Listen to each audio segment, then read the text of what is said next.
Michael Schumacher.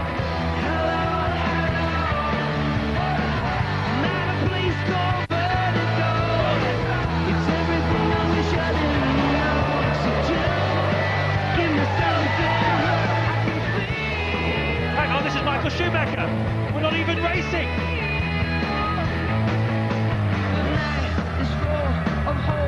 Absolutely no doubt who top dog was here this afternoon. It was Michael Schumacher.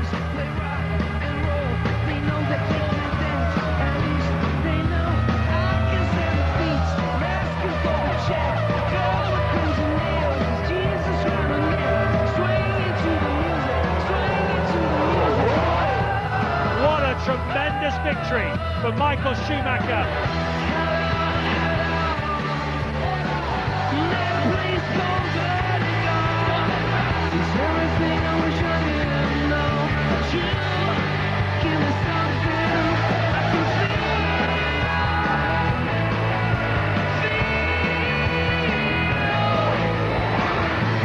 Michael Schumacher gets his 7th Formula One World Championship.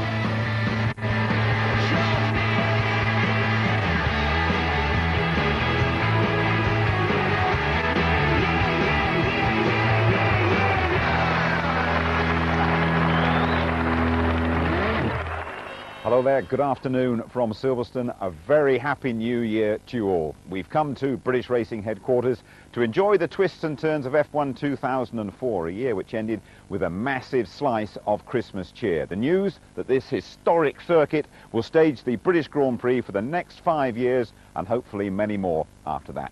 Now tomorrow, January the 3rd, is Michael Schumacher's 36th birthday. He's the oldest man on the grid, but shows absolutely no signs of slowing down.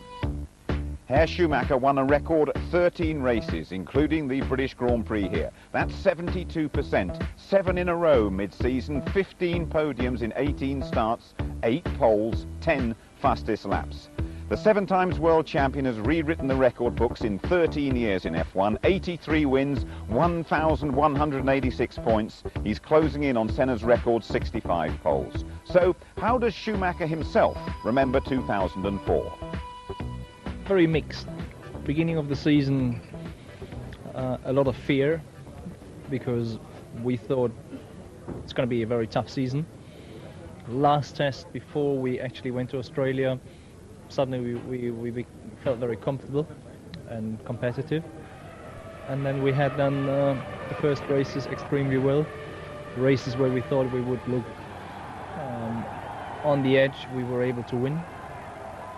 And then it was a sort of clear way through from there on. And then was it just a matter with the string of wins throughout the summer of getting the 10 points together and really building that foundation for the championship? It certainly was, because with the point system we have, I mean, it's very easy to lose your advantage not finishing 1 or 2 races, and I wasn't that clear ahead in terms of points. As the season then went along, things became obviously more clear, and it was just a matter of when it was going to happen. The success was so big domination from Michael, from Rubens, on all the other competitors, and it was a fantastic tribute to the team. There's so much harmony inside that's what is good. I think if there is a problem, it is a problem of everyone. It's not that we have to blame each other. That's what is good. Michael still continues to pleasantly surprise us, and his determination this year is extraordinary. He had a little bad run towards the end of the year, and you saw what happened in Japan. I mean, he's had another fantastic season to add to the story of Michael Schumacher. And the Drivers' Championship underlines that. Michael Schumacher and Ferrari are class apart, finishing 34 points ahead of teammate Barrichello. Jenson Button third for BAR, best of the rest. Some achievement that. Then Alonso just above Montoya, Monaco winner Trulli, Raikkonen top man at Spa, Sato, Mr. Excitement, and Ralf Schumacher pushing David Coulthard down to 10th. So the Scot losing his status as the top British driver. Our new number 1, though, was in the middle of a political tug-of-war.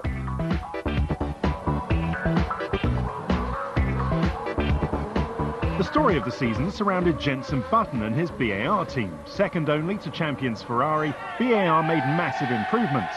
But the man at the heart of the team had his eye on a move to Williams. We've had some very good races, you know, the results have been very good and we've all been very professional.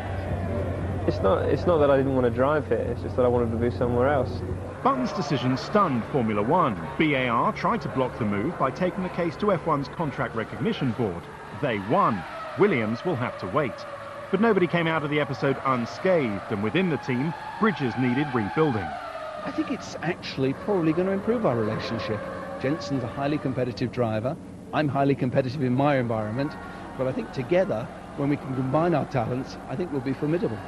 We won't find out. David Richards is now out of the BAR top job after Honda increased their stake in the team. It's understood Honda wanted a boss without other motorsport business distractions. On track, though, the car was consistently fast. Pole position at Imola followed 3 podiums in the first 4 races, all thanks to a revitalised technical department led by designer Jeffrey Willis. At Monaco, though, they missed their first win by less than half a second. It's all about racecraft now. It's all about pressure. It's all about psychology. It's all about keeping a cool head. The hard charger, Jenson Button. The final part of the swimming pool. Button's throwing everything. Caution to the wind now. There is the checkered flag. And in the end, Button was just 0.4 of a second behind him. Jenson's teammate Takuma Sato also stepped up his performances. An aggressive, feisty racer, he brought thrills and spills in equal measure. Well, he's going for it now. Side by side they touch. Part of one of the 2 cars has been knocked off. That was reckless. BAR could have scored more points and podiums, but for poor reliability. 9 engine failures blunted their championship challenge. But they still finished runners-up and now have to beat new pit lane neighbours Ferrari. Next season will be BAR's real test. They need to have good reliability and solid leadership to win races consistently. With that and Button on board, anything is possible.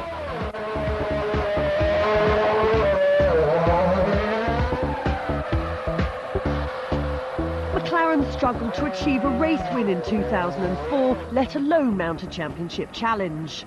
Australia set the tone for the year. Kimi Räikkönen destroyed the first of many Mercedes engines, and Coulthard struggled in midfield for points positions. When he did finally achieve good grid slots, misfortune came his way more often than not. Oh, we've got a crash. Oh, there he goes, right over the back of a McLaren of Coulthard. Coulthard with no rear wing then. Fisichella just didn't slow down. Go! Cracking start by Jenson Button. 3 abreast into Tamburello. One of the McLarens has gone straight on. It must be David Coulthard. Salvation would finally come from the long-awaited new car, the MP419B, in France. Coulthard qualified 3rd, and 2 races later in Germany scored his best finish of the year in 4th. His teammate was on his way to a great result until this happened. Oh, massive rear wing failure for Kimi Räikkönen, and a huge off for the McLaren driver. That was very, very scary. The new car was a marked improvement, pole and 2nd place in Britain, and then Kimi's best performance of the year at Spa. He outshone world champion Schumacher on the very day the German wrapped up the title. But a single win at McLaren was small consolation for a season's worth of effort. Kimi ended the year with 4 podium finishes to his credit, but there was little for David Coulthard to celebrate. After 9 years and 150 races, he left McLaren. 10th in the championship was Coulthard's worst ever finish to a season. But new hope looms for 2005. David's been handed a lifeline by Red Bull Racing. And when you rejoin us, it'll be over to Martin Brundle in Monaco, chewing the fat with Messrs Button and Coulthard. We'll be right back. Casino Square, Monte Carlo, surely the scene of one of the very best Grand Prix of 2004. As Jim told you, we've got hold of a couple of British boys who happen to live around here to see what they thought about the season past. Tell you what, they don't have much respect for their elders. You wait and see. Right, you two, there's so much I want to talk to you about regarding the 2004 season. Starting with you, Jenson. Great year for you, your first pole position. You waited all that time for a podium, then suddenly 10 turn up. How do you look back at the year? What do you think about it? Fantastic, it really was. You know, it's my 5th year in Formula One, and the first 4 years were good, but to not get on the podium, for me, was pretty demoralising. But to get on the podium this year 10 times is fantastic, and I think it shows how much the team and myself have come on over the last year. Let's get this out of the way then early. Buttongate, contract recognition board. You two were together on a boat, I think, floating around the Mediterranean somewhere. What was that all about? Well, we were just on holiday in Sardinia, really. No, not that. Buttongate. Very good. I think from my point of view, having been behind the scenes a little bit with being on holiday together when it all broke out, I was particularly impressed with how you handled it off track. Thank you, darling. Yeah, well, you're welcome. Because it's very easy, I think, and it's probably, you know, we tend to forget Jensen's only 24, and I think it's the benefit you have from youth that you know, there's a lot of things you don't know yet, and what you don't know can't bother you. So I think there's an element of that probably come into the way you handled it. But you know, you had some great results then towards the end of the year, and you've also got yourself a situation to build on for next season. On the legal side, I didn't completely understand what I should be saying and what I should be doing. It was a very difficult situation. So it's great to get it all behind us now. I thought my decision and my reasons for wanting to go to Williams were correct. But it's just, I think I was misguided in the way of doing it. You know, not talking to DR beforehand. Obviously, we were on holiday, and that was very important. But you know, not talking to him and explaining myself. But you know, it's you learn from your mistakes, and it's something that I didn't know before. You know, I didn't have any experience in that area. Nonetheless, a brilliant year for you. What are the highlights? What do you think back? Your best moments, the biggest thrill behind the wheel, inside the crash helmet that you were hanging on to at Hockenheim as you were going down the straights, was probably your best race of the year. Yeah, Hockenheim was a great race, and as drivers, you know, we love racing. You know, overtaking and fighting for position. It's awesome. So Hockenheim was probably my favourite race, coming from 13th to 2nd. Also Monza, in the damp conditions where it was a little bit tricky. There's been so many great races this year. There really has. Take us through that epic overtaking manoeuvre with Alonso in Hockenheim. Well, it took a while, didn't it? Yeah. But he's actually a really tough guy to get past, which is good. You know, it makes the racing really exciting, and I think we both enjoyed fighting with each other. But I knew that if I went down the outside of him into the hairpin, I wouldn't be able to get him on the exit, because the torque of the engine is very good, the Renault. So I had to dive down the inside, but he was blocking. So I had to hang back a bit and then dive down the inside really late. Lost a bit of time on the exit. And then we were side by side going through that flat out right-hand kick, which was pretty awesome. And then I got him on the brakes into the next left. So it was a lot of fun, and you know, it's great racing like that. You know, it would be much better if it was for the lead, but it was a lot of fun. Standing on the podium for the first time, was it a relief? Was it a thrill? What was going through your mind? A bit of everything, really. Yeah, you know, it was not easy. It might have looked it, but we had a lot of problems with the car and with the engine towards the end of the race. And Rubens was catching me about a second a lap because we had these problems. So all the way until the flag, I was worried that I was going to lose it again. But to get on the podium was an amazing feeling, and you know, it was good to get up there. But now getting on the podium is nice. But you want that #1 slot. DC, you've been on the podium 60 times, and I've 13 of them for victories. But I've seen you standing up there with a face like a wet Monday morning. You're up on the podium in somewhere like Monaco, and you're really unhappy. What? I remember very, very well back in '95 when I was on the podium being sort of criticised for not looking that happy. But you know, we're not actors. You know, I guess we are living out a lot of people's dreams. But the reality is, we have a professional job to do, and if you don't achieve your goal, then how can you be, you know, very happy about that? 2004 for you then, DC. Not your best year ever. Some highs, some lows. Take us through those. Yeah, no podiums, which is obviously disappointing.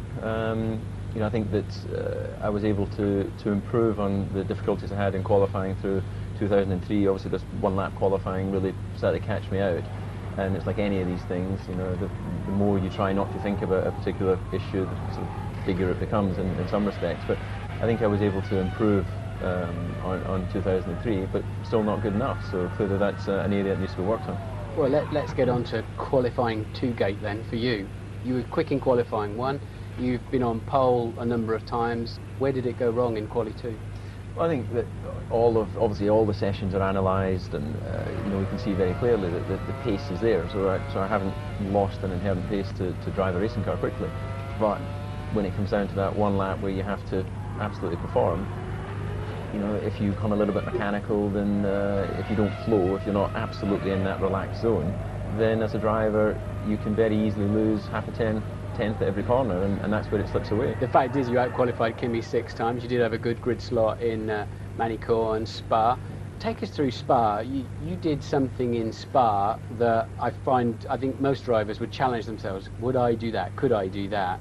Well, the incident with Klein was an unusual one, because he'd actually lost his left-hand side mirror, and obviously I didn't know that at the time, but when I went to see him after the race I could quite clearly see it falling off the car.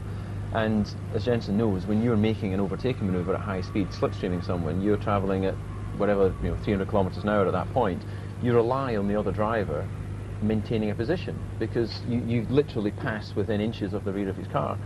Unfortunately, at the moment that I committed to go to the left, he's no mirror, so he's committed to going over to the left, which is a natural racing line. And at that moment, I caught the front of my wing, and I went off the circuit, rattled along the barrier, and then obviously had to come back to the pits to effect some repairs. But by now you're wearing your front wing, basically. It's hit your helmet, it's gone into your rear wing, damaged that too. Why didn't you just park it? Well, because the race isn't over. You know, if the car can physically be driven, then there's always a chance, and that is my mentality when you're in a race situation. I've never parked a car yet, and you know, I've had blisters on my buttocks from heat radiating up through the car. I've been at points in my career where the pain has been so hard to deal with that I wanted to stop, but there's this little voice in my head that says, if you stop, you've given up. So that's why I kept going in Spa, despite the team asking me to park the car. Part of them asking me to park it was questions over whether the car was edged in because Kimi was leading the race. It might have affected his chances of winning. But I believe I did the right thing, because I still scored points in the end. There was something about Spa that you were both involved in, that's punctures. We saw a lot of it this year, and it cost you probably a podium that day, David, didn't it, with your puncture? But you had an amazing incident at the end of the straight, Jensen. A bit scary. Yeah, it was. I mean, I had a very slow puncture, and the problem is you're going so fast, even though there's no air in the tyre, it doesn't feel like you've got a puncture. It's only when you start slowing down or you hit a bump, which is what happened. I hit a bump and then the tyre just disintegrated, and I was doing 200 odd miles an hour. And I was very, very lucky that the Minardi was in the way to collect me. Right, well, let's have a look at your 2 seasons. There's so much more I want to talk about, plenty of action. Have a look at the other drivers too. We'll be back very shortly. Oh, it's a big crash for Jarno Trulli. He's hit that tyre wall really hard. Looks like he's okay. Welcome back. Before we hear some more from Jensen and DC, Ted and Louise have been looking at some other stories from the 2004 season.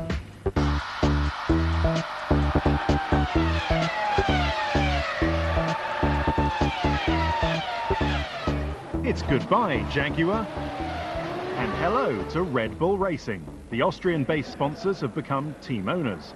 It's a massive relief for the crew in Milton Keynes. By the end of the season, the only thing keeping team morale together was an inflatable donkey. Mark Webber scored most of their points with strong finishes in Germany and a front row start in Malaysia. Webber over the line, he does go fastest. Webber on pole, what a brilliant lap. Webber's teammate Christian Klein managed to score 3 valuable points at the Belgian Grand Prix, taking out David Coulthard's McLaren in the process. Both those drivers have opportunities to drive for Red Bull in 2005. Jaguar refugee Mark Webber should step into the Premier League in 2005 when he joins the Williams team, but for much of 2004, the Grove boys looked like first division players. It wasn't all plain sailing with the radical twin-keeled FW26 design. The walrus nose was replaced mid-season by a more conventional layout. The biggest blow of the year, though, came in Indianapolis. Someone's hit the wall very, very hard. That's a big impact. That's a 190-mile-an-hour corner. Marc Genet and Antonio Pizzonia stepped into the frame while Schumacher recovered from his injuries. By Japan, Ralph was back to full strength. There were flashes of excitement from Juan Pablo Montoya, but he saved the best till last, giving Williams their only win of the year in Brazil before heading to McLaren in 2005. I wanted to experience something new, and I think that when the McLaren opportunity came, I was pretty happy to take it. I'm still very happy to go there. You know, I think everybody in Williams did great things for me, and I want to thank them. But it's time to move on. This year's Renault was a bit of a handful, still the quickest off the start line, but unpredictable on the limit. The story of Renault's year, though, surrounded their driver Jarno Trulli. He claimed their only win of the season at Monaco, the most prestigious race of all. But Jarno was falling out of favour with boss Flavio Briatore, a situation exacerbated by this howler of a mistake in France. In the final corner, Barrichello is going to get the final podium position. Well, well, well.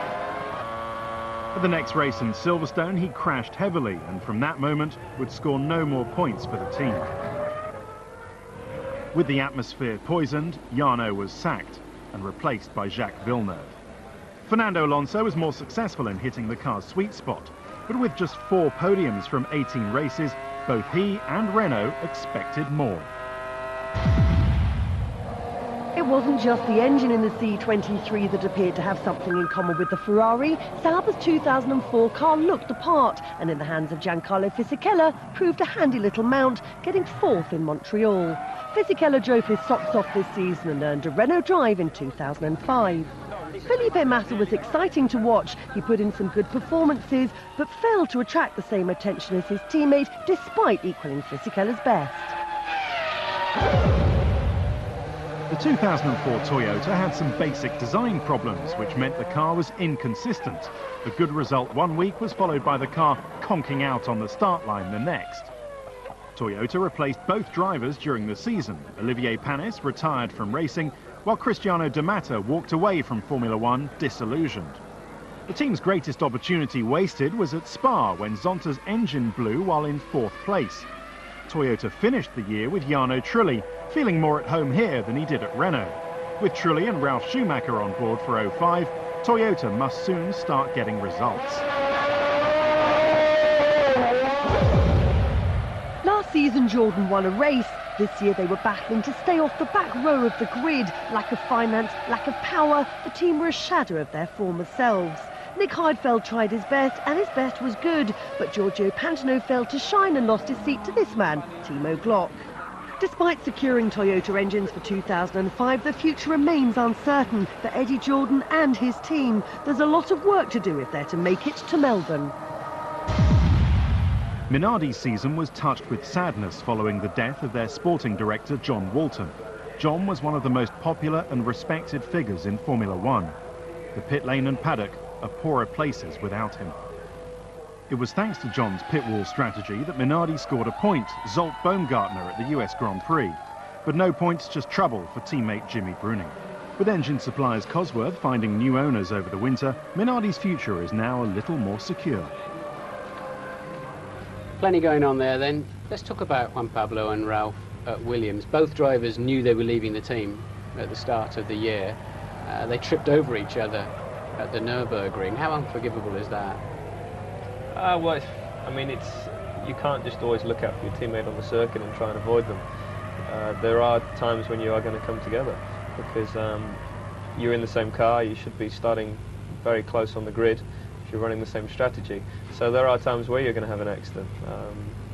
So for me, it's not a big issue. Difficult year for Montoya. He had some bizarre incidents jumping out of the car on the grid at Indianapolis. And was that Montoya? Was that not Mr. Blobby? I think that's one of the classic funny moments of the year. Apparently he put on 5 kilograms during the course of the season. And you know, for the viewers at home, the weight of a driver is a very important makeup of the car, because 10 kilograms of weight is about 0.3 of a second on the lap, and also influential whether you can move that weight forward or rearward. You know, a racing car is like a set of scales, and you have to have it balanced front to rear. So when you see him running along with that, you know, spare tyre, and it's not sour grapes at all as he's going to be driving my car, he's just put on a lot of weight during the course of the season. Ralph, I can't understand him. Sometimes he's blistering, sometimes he's no. He parked the car apparently in China when it would still function. Horrible accident for him in Indianapolis. Yeah, it's a pretty serious accident. It doesn't look that bad when you see it on TV, but we all know if you hit a wall direct at the rear end like that, it's pretty serious. And there was no soft wall there, as they call it. The Champ Cars and IRL race around the other way. So where he actually hit the wall, he just missed it. Talking of soft walls, your teammate tried to use Rubens Barrichello for that purpose exactly down into turn 1 at Nürburgring. Now Takuma can be stunningly fast, but that was a bit of a bizarre one, wasn't it? I think he gets it into his head that he has to overtake, and I think he made that decision halfway around the lap. 30 odd seconds before he actually did the move, he thought, I have to overtake Rubens at turn 1 this lap, and he went for it. But for me, he was too far back.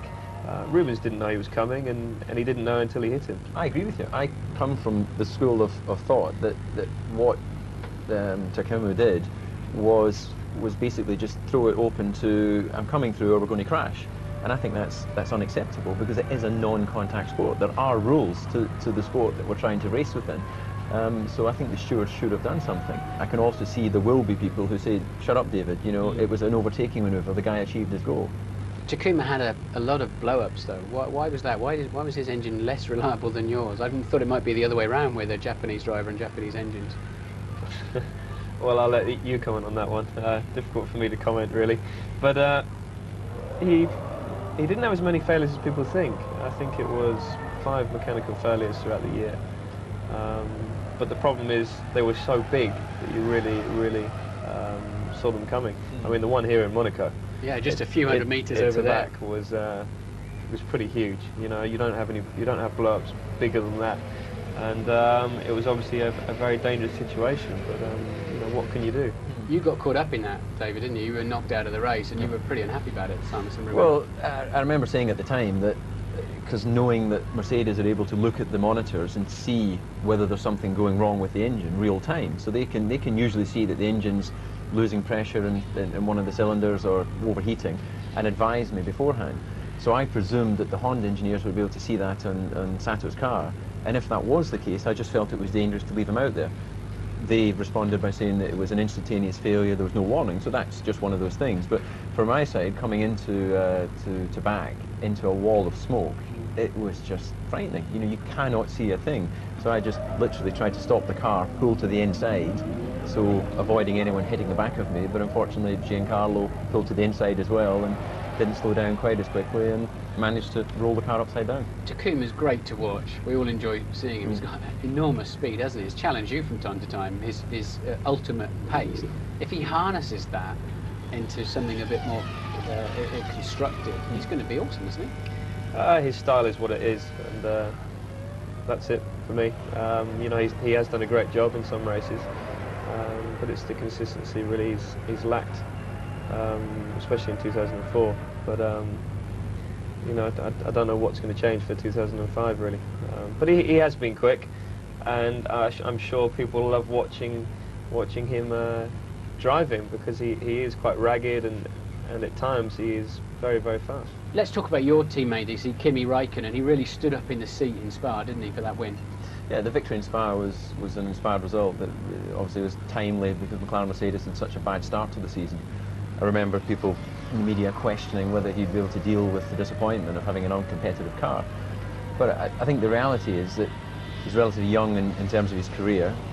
He's being well paid. He's got a team that's very supportive of him. So to have the disappointment of the car not being competitive, I don't actually think was a big issue for him, because you have that confidence at that stage in your career that it'll come right at some point. And I think that once the new car came mid-season, he was able to get in some pretty strong performances. And after I was third on the grid in Magny-Cours, he followed up with a pole in Silverstone, and then obviously led to that victory in Spa. The Renault starts were a big feature of 2004. How do they do that? I think that the reason they're able to make such good starts is mechanically their car set up with a very rearward weight distribution. There's always little rumours come out because people in the paddock know each other. And as the year built, then it became more clear that typically with the Michelin run cars, we've all gone with a very forward weight distribution to get the maximum out of the potential from the tyre. They're able to drive their car with the weight rearward, and it just gives them amazing starts. The back end of the Renault looked pretty light after Jarno Trulli had finished with it at Silverstone. Does that catch your attention, a big shunt like that? And do you feel good about it because actually the tub was fully intact, or do you think, hey, this is getting too much energy too fast? Well, nobody likes seeing an accident like that. It looked pretty serious. But when he can just step out and walk away, a little bit dazed, but just walk away from it, I think it shows the strength of the cars, and that does give you confidence. Something I want to get your view on. Kimi Raikkonen, Juan Pablo Montoya, final Grand Prix of the year. They're going to be teammates next year, side by side down the pit lane, which I believe Kimi was penalised for. I thought it was fine. I think that the thing to remember is that the pit lane is designated as part of the racing track. To have two cars there, if they can fit and not cross over into the area where the other teams are actually doing their pit stops, I don't see the problem with it. And anyway, the driver just responds to the lollipop being lifted, and then you go out. So if you wanted to penalise someone, it should be the team, not the driver. The irony is that Montoya took his pants down going into turn 3 on the outlap and went on to win the race, didn't he? Just seized that initiative straight back again. Yeah, I thought it was fantastic. I mean, in the pit lane to get out in front, it was obvious it was going to be Kimi because it was on the inside for the exit of the pit lane. But going into turn 3 was a pretty special move by Montoya around the outside. I think it was possibly the best move of the race. Right, I'm busting to ask you two. Schumacher, Montoya, the tunnel at the Monaco Grand Prix, whose fault was it? Well, for me it's absolutely clear. First of all, you're behind a safety car. Michael is the lead car. Montoya was running second in that group of cars, but he was a lap down. And just as you have on the open road, whoever runs into the back of the other car is at fault. So I just don't get how Montoya could run into Michael in the tunnel and put the leader out of the Grand Prix and not receive some sort of penalty. Yeah, but if you're going through the Dartford tunnel in a Ferrari and you accelerate like crazy and jam the brakes on and somebody runs into the back of you, they're not going to be happy with you. You're not on a racing circuit, are you? I mean, you know that when you're behind the pace car, everyone's warming their brakes up because when they're cold, they're useless at turn 1. So you're warming your brakes up, and it's very difficult to find a straight here where you can hit the brakes really, really hard. Michael obviously made a small mistake by doing it in the tunnel because it is very, very slippery, and you can see that by how long he's locked up front left. But even so, Montoya should hang back. It's true to say Montoya was a lap down as well, and do you think he was psychologically trying to hustle Michael and got to him? No, I don't think so. I think it's just a mistake on the one side. It's just hilarious that it was those two really that ended up having the accident. Well, they were behind a safety car because Alonso had already tried to go around the outside of Ralf Schumacher, caught the marbles and had a massive one, didn't he? Yeah, I think that incident, Ralph had a problem, so he was returning to the pit slowly. That said, why Fernando ever thought you could drive round the outside of a car in the middle of the tunnel, you just can't do it. You would never do it. So I think it was, he obviously misjudged as Ralph did, and that was an unfortunate racing incident. Alonso, amazingly though, he's just creamed his car into the barriers. He's still travelling backwards. The accident's not yet over, and he appears to be saying to Ralph, that's the first and last time you'll do that to me. Well, I think it's a reaction. You know, you immediately blame the other party, and he did that quite well, I think. Yeah, he made his point. It's funny that we do that from time to time because, of course, the other driver would need to be looking at you to receive that message. And he's already gone past. He's already gone past, giving him probably the Nescafe sign or whatever it is, the international message. But your adrenaline's pumping, and drivers, as you know, are able to compartmentalise very quickly an incident and start thinking about the next thing. Let's talk about Michael Schumacher, 7 times world champion. Wins 12 of the first 13 races. He had such an advantage early on that the rest of the teams were playing catch-up. So I think it really was pretty much a breeze for him. And in the second half of the season, when things became a little bit closer, a little bit more competitive, once he was under pressure, you saw the vulnerable side of Michael comes out, where he does make mistakes. I mean, when you're in a position that you've got the best car on the grid, it's got to make you more relaxed. And it just gives you confidence in the car, and I think that really showed throughout the season. To have that many wins and be that consistent, it just showed how much confidence he had in the machinery. All right, is he better than you two? That's somebody's opinion, I think. What do you think? Do you think you're potentially better than he is? It's very difficult to say. All I know is that I'm in Formula 1 to be world champion, and to do that I have to beat Michael, and I have every confidence in the world that I can do that. Is he better than you, DC? I think that being a few years down the road, I'm more comfortable to to see, I believe, that on my day I can be as competitive as Michael and I can beat Michael, and I'm confident that in equal machinery on my day I could do that. But I have to recognise that my days aren't as consistent as his days. The important thing is, as you go into a Grand Prix, you have to believe and know that you can beat whoever the benchmark is at that time. So in a word, I think as Jensen's said, and as I believe, we can beat Michael, but you can't hide from his results. Thanks very much. Open, honest, forthright, just what we wanted. Good luck with Red Bull Racing in 2005, David. Good luck to you with BAR Honda, Jensen. Thank you very much. Are you ticklish? Hello again from Silverstone. We had some very anxious times before it was confirmed that the British Grand Prix would be on this year's calendar.